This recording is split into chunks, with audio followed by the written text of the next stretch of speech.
Saya sering mengatakan, koruptor tambah banyak, tapi tiap hari kita disuruh tepuk tangan. Makin banyak. Sukses. Bahkan makin dekat ke presiden tuh yang mau ditangkap itu. Dan kita harus tepuk tangan, ini sukses. Jangan hidup di sini. Masih ada 2 negara boleh tempat hidup sekarang. Korea Utara sama Tiongkok sana. Dia dibayar kok. Maling lagi. Sudah dibayar maling lagi. Rasi kita curiga kepada negara. Negaranya harus dicurigai. And necessary evil. Negara itu sinful sebetulnya. Negara itu semacam kejahatan yang terpaksa kita hadirkan. Karena kita ingin mencapai tujuan dan cita-cita lain.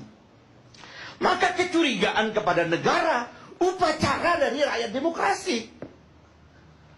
Jadi kalau ada negara nggak mau dicurigai, jangan hidup di sini. Masih ada 2 negara boleh tempat hidup sekarang. Korea Utara sama Tiongkok sana. Jangan di sini. Ini udah berubah. Indonesia sudah berubah, Pak. Jadi kosakata menjatuhkan legitimasi pemerintah. Memang mau dijatuhkan legitimasi pemerintah. Emang kenapa? Dia dibayar kok. Maling lagi. Sudah dibayar maling lagi.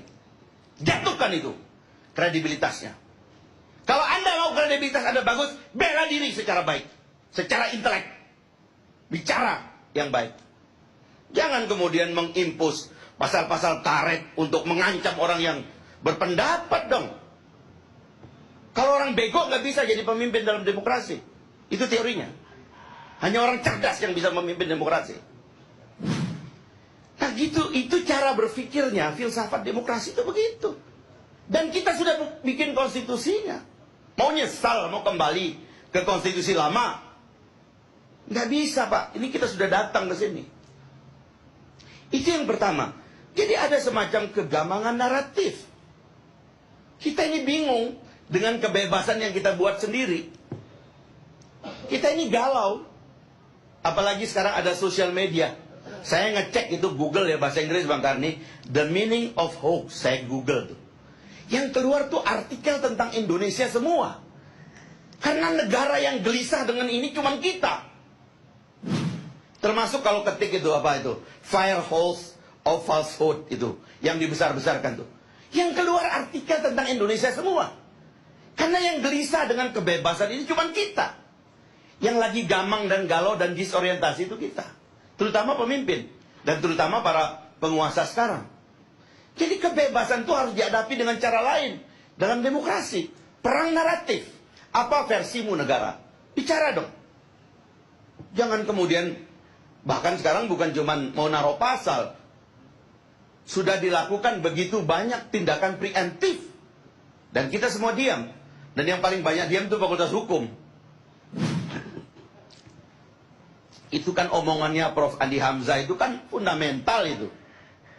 Kalau saya jadi ahli hukum, mundur saya itu. Ya.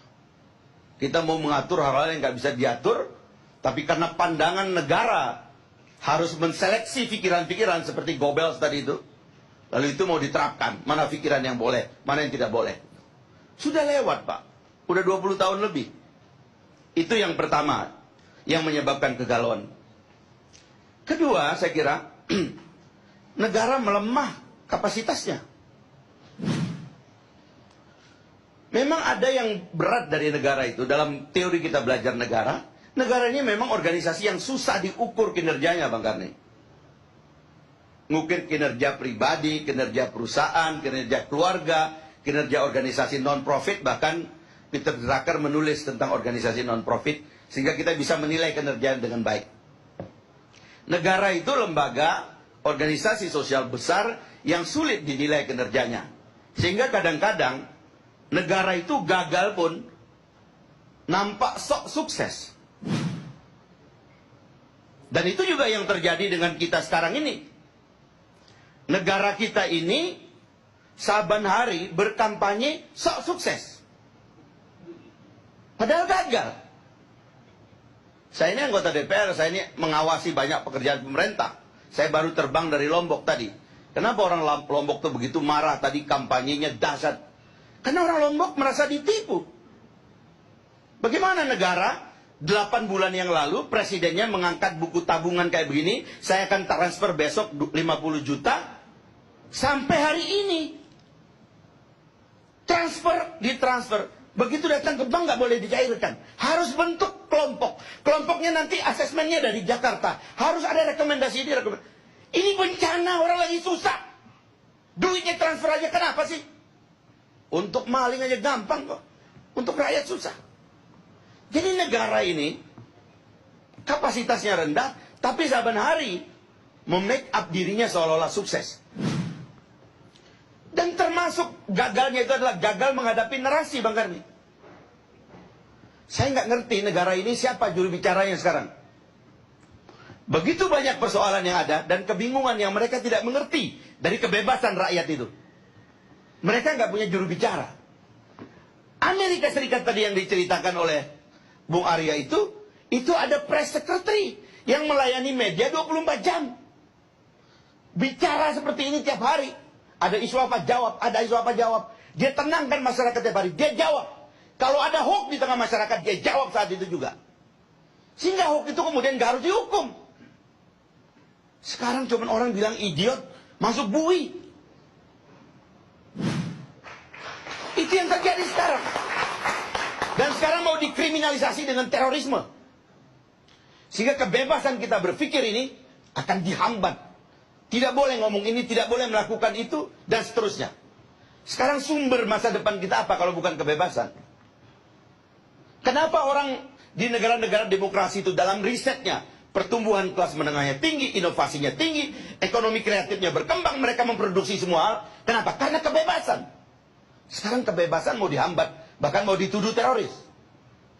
Ini termasuk kinerja negara yang sebenarnya sedang melemahkan dan menjatuhkan kita. Tapi mereka menganggap dirinya lagi berprestasi. Saya sering mengatakan, koruptor tambah banyak, tapi tiap hari kita disuruh tepuk tangan. Makin banyak, sukses.